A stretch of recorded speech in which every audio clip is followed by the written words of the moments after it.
Ser podcast.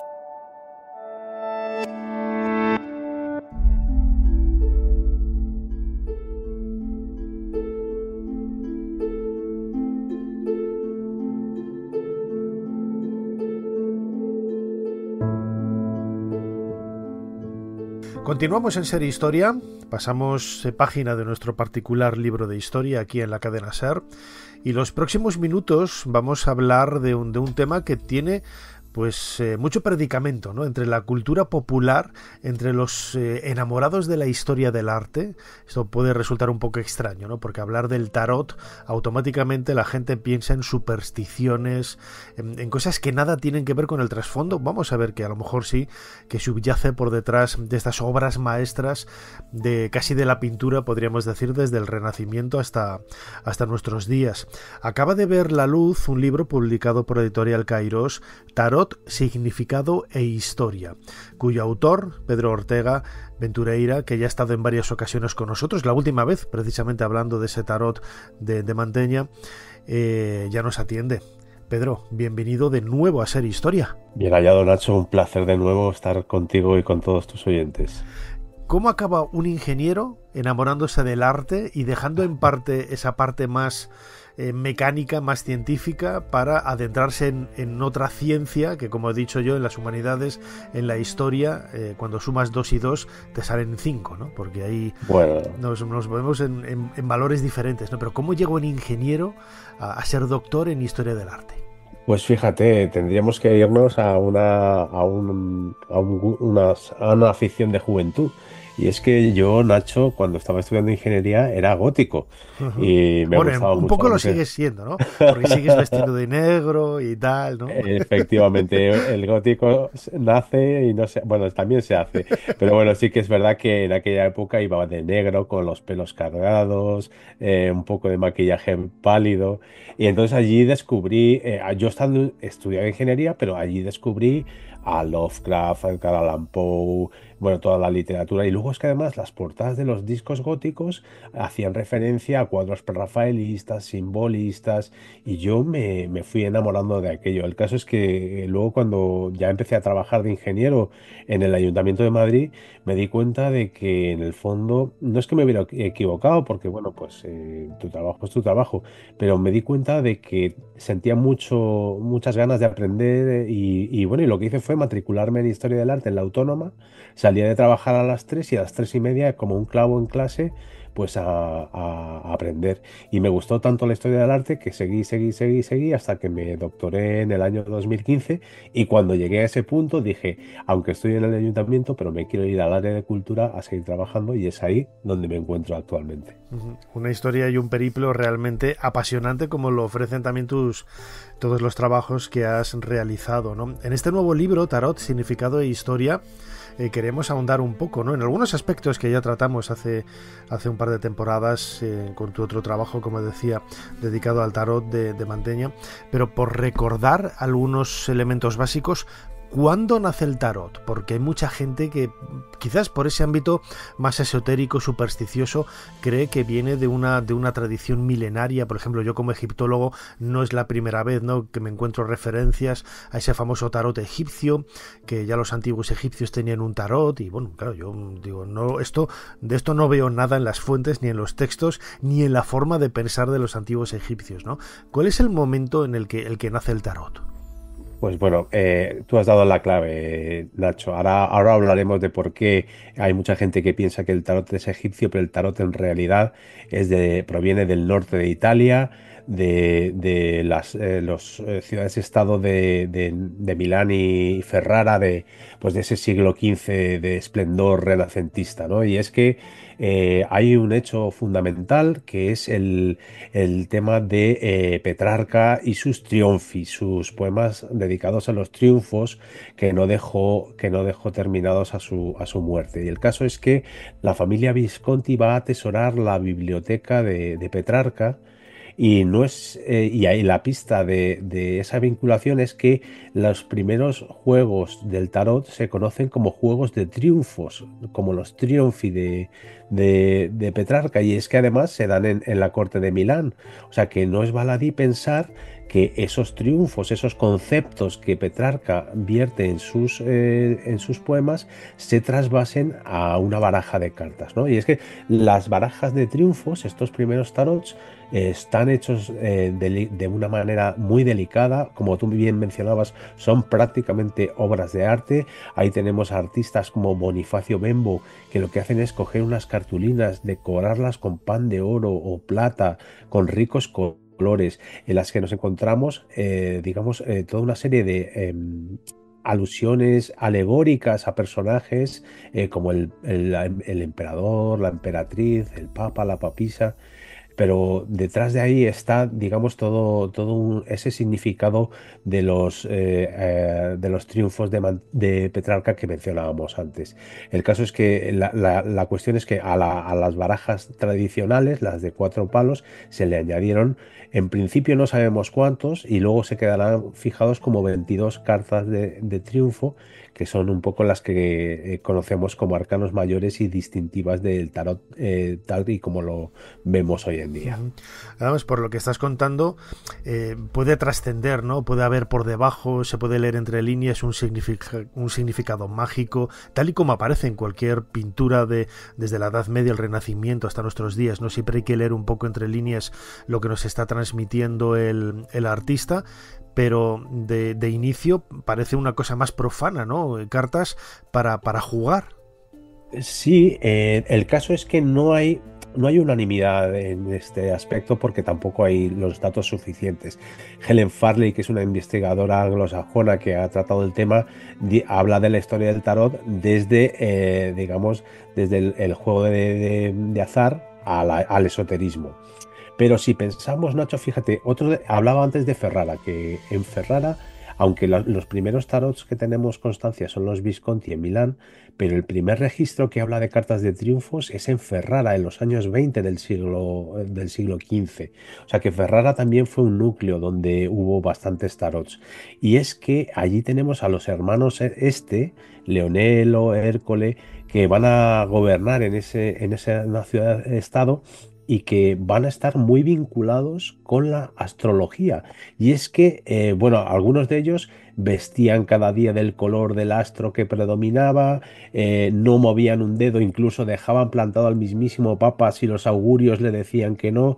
Entonces, en ese contexto y pensando en el tarot, ¿por qué no va a haber ese uso astrológico vinculado con lo adivinatorio en ese periodo? Pues se me antoja que podría ser posible. Y máxime cuando algunos de esos naipes, de esos triunfos que comentábamos antes, son la estrella, el sol, la luna, que además hacen, si te fijas en las cartas, vemos a personajes manipulando cartas astrales, compases, elementos que sirven para medir, ¿no? Mensurar el movimiento de los planetas. Entonces, me resulta difícil imaginar que el tarot no haya podido ser una herramienta, digamos, vinculada con lo astrológico en sus orígenes. Es más, yo diría que así es, ¿no? Entonces, ese uso mágico, fíjate, luego hay un tarot muy curioso que ha salido a la palestra en el año 2007, que es el tarot Sola Busca, y que ya hay algunos pensadores que han escrito sobre él y que se plantea como una posible. Hay uno que Peter Marcadas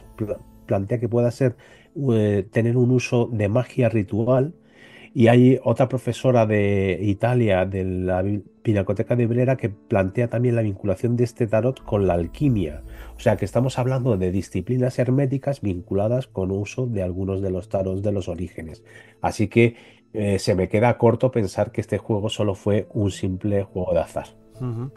Además, bueno, hablando de esos juegos de azar, también un poco el propio nombre, ¿no? de tarot viene de uno de esos juegos, ¿no? El Tarot Genie. Es quizás de donde viene, o no sé, corrígeme.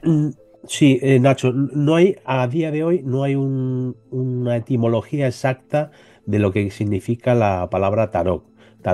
De hecho, parece que viene de una palabra italiana que sería tarocco, pero que es en argot, es en el argot italiano, y tiene que ver algo con el loco, que podría ser coherente, puesto que el loco es el arcano que no tiene número y podría ser por ahí por donde viniera la etimología, pero no hay acuerdo entre los pensadores en lo que significa realmente la palabra tarot.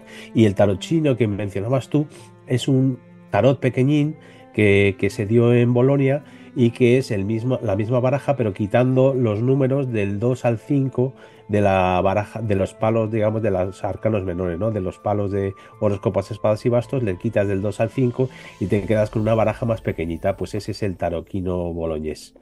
Entonces por ahí viene la cosa. Entonces, es verdad que en época, en el siglo XVIII, cuando se plantea ese origen egipcio que comentábamos antes, que si quieres ahora comentamos un poco más, Sí, en ese momento se plantea que pueda venir del egipcio de Taro. Eso lo plantea Kurt de Gebelén. Y claro, como realmente el origen egipcio no está atestiguado, pues esa posible etimología egipcia, pues obviamente hay que descartarla también. Y el caso, volviendo al tema este de lo egipcio, que es donde tú me puedes, de hecho, arrojar a mí un poco claro, de porque luz. claro, estamos en el Renacimiento, que es una época en la que el Renacimiento es precisamente el renacer del mundo clásico y también implica, ¿no?, el renacimiento de otras culturas de la antigüedad.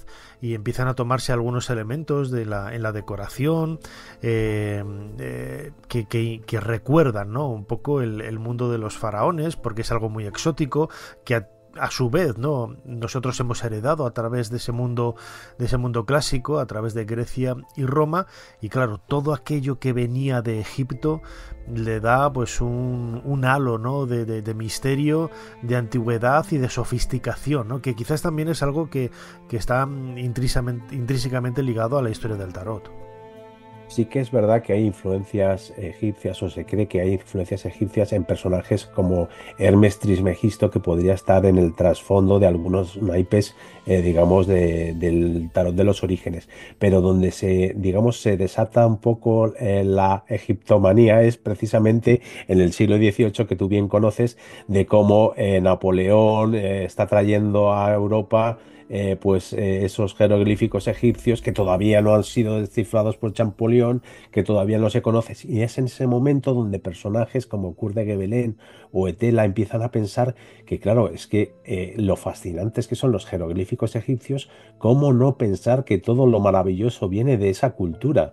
Entonces se plantea digamos, ese origen por ese, digamos, triunfo de la egiptomanía, ¿no? De ese amor por lo egipcio y, bueno, pues, ¿por qué no pensar que el tarot era egipcio si estaba repleto de magia, bueno, pues, de fascinación como la que podemos sentir nosotros ahora hacia esa cultura milenaria? Pues en ese momento, hasta el siglo XVIII no se postula ese origen egipcio del tarot y va a ser Falconier, un francés, el que, digamos, cree el tarot egipcio, que no va a ser más que el tarot de Marsella, que podemos comentar ahora también si quieres, Nacho, un poquito, que es el que se configura como el canon del tarot en los siglos XVI y XVII, y entonces Falconier lo que hace es adaptar las figuras egipcias a los símbolos del tarot de Marsella. Así que digamos que tenemos un remedo de tarot a lo egipcio, o sea que no es en realidad que provenga o no se sabe en realidad de dónde pudiera provenir ese origen egipcio, pero lo que hacen es, digamos, adaptar a la moda egipcia pues un tarot que ya existía. Eso es un poco lo que sucede. Claro, mencionabas ahora el tarot de Marsella, que es la base, ¿no?, la base del tarot tal y como lo entendemos ahora, desde el punto de vista de la iconografía y desde el punto de vista del significado, ¿no?, también del juego, entre comillas, ¿no?, de esas cartas. Sí, sí, sí, sí, efectivamente. Y es que tuvo tal éxito el tarot de Marsella. Bueno, también es verdad que estamos hablando de los siglos XVI y XVII, donde, digamos, el tarot se va transformando, se va adecuando a los contextos geográficos, a los contextos históricos. Fíjate qué curioso, Nacho, que en países protestantes hacen desaparecer al Papa y la Papisa y se coloca a Júpiter y Juno. Ese es el tarot de Besançon. Bueno, pues digamos que se queda conformado en el siglo XVII lo que será el llamado tarot de Marsella, que ojo, que no se formó en Marsella. Aquí todos son mentiras en el tarot o engaños. Y es que realmente se difunde a través de Bolonia, perdón, de Lyon y de París, porque en Marsella no va a haber fabricantes de tarot hasta muy avanzado el siglo XVII-XVIII. O sea que el tarot de Marsella no se gesta en Marsella. Pero bueno, sí que es verdad que ha quedado como el canon.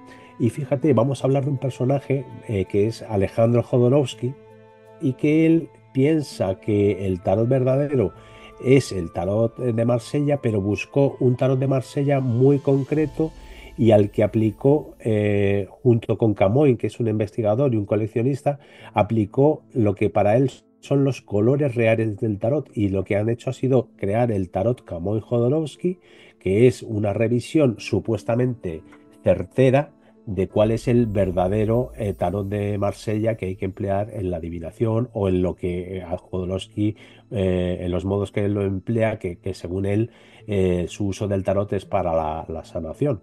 Así que ahí tenemos pues cómo un tarot, digamos, clásico se convierte en un tarot contemporáneo de la mano de este personaje que es Jodorowsky.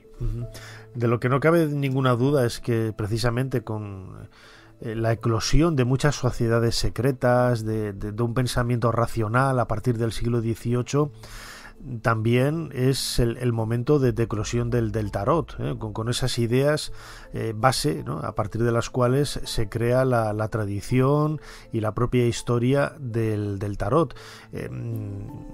Yo creo que es así, ¿no, Pedro? Hubo muchas sociedades secretas, empieza la astrología a tener un boom también, ¿no? Y quizás se toma el tarot como una herramienta, ¿no? Para proyectar ese pensamiento de conocimiento profético, ¿no? A través de las cartas. Todo eso está ligado en esa sociedad y en esa cultura del siglo XVIII que empieza a marcar el antes y el después, ¿no? El antiguo régimen se empieza a dejar atrás y cambia pues la llegada de burguesía y de otros medios de política y de educación en la Europa de entonces. Sí, mira, por un lado, Nacho, vamos a comentar que en el siglo XVIII precisamente es cuando tenemos atestiguado los primeros usos adivinatorios del tarot, efectivamente en el contexto que tú comentas. Y en lo que me decías de las sociedades secretas, vamos a mencionar un ejemplo notorio que es el mundo de la Golden Dawn en Inglaterra. Y es que en el seno de la Golden Dawn se van a forjar varios tarots muy importantes.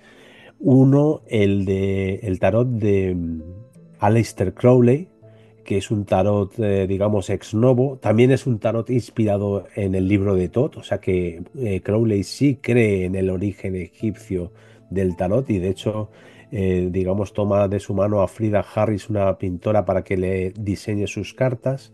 Y el que sin duda es el tarot más importante del siglo XX, que es el tarot Rider White, está confeccionado por otro de los miembros de la Golden Dawn, que es Arthur Edward White, que precisamente va a coger a otra pintora, en este caso una pintora rafaelista, Pamela Colman Smith, y van a hacer el tarot más famoso, como decía antes, del siglo XX, que es el tarot Rider White, que se expandirá por todo el mundo anglosajón y que será, digamos, patrón para la mayoría de los usuarios del tarot en nuestra época, junto con el mencionado tarot de Marsella y sus revisiones. O sea que ahí tenemos la clave vinculada con la adivinación en el siglo XVIII y con estas sociedades secretas en el siglo XIX y XX, en lo que tú me decías, ¿no? La configuración de lo que va a dar lugar después al tarot contemporáneo.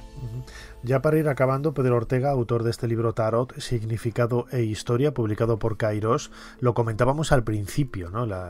El diseño de las cartas, los dibujos, se han convertido en verdaderas obras de arte, en las que han participado a lo largo de los 5 siglos prácticamente que tiene de historia, un poquito más, pues muchísimos artistas reconocidos, ¿no? Y hay algunas que son unas verdaderas joyas y obras maestras de la historia de la pintura. Pues sí, de hecho, pues si quieres vamos a cerrar con el tarot de Mantegna que hablábamos, que es el que dio pie.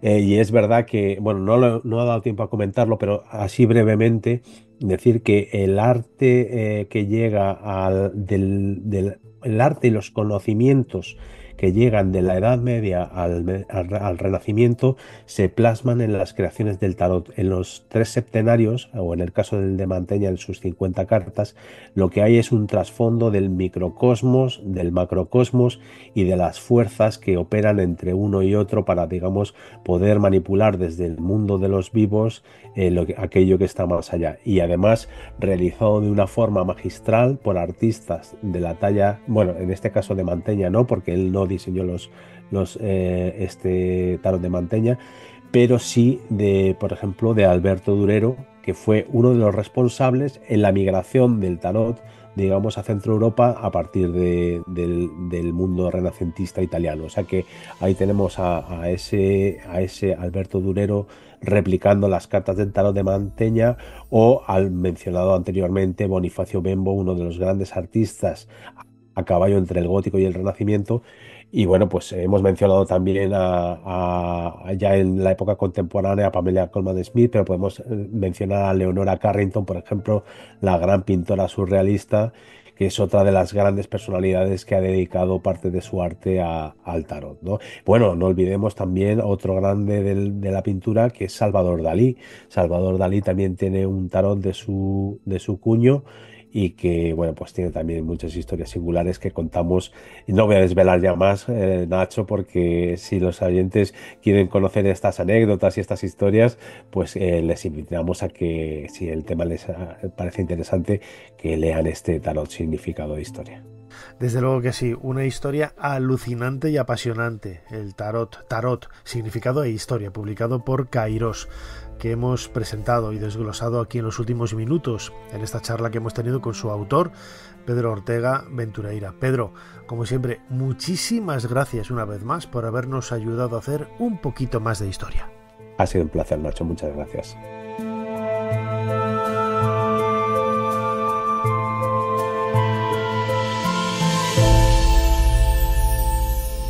Suscríbete a Ser Historia.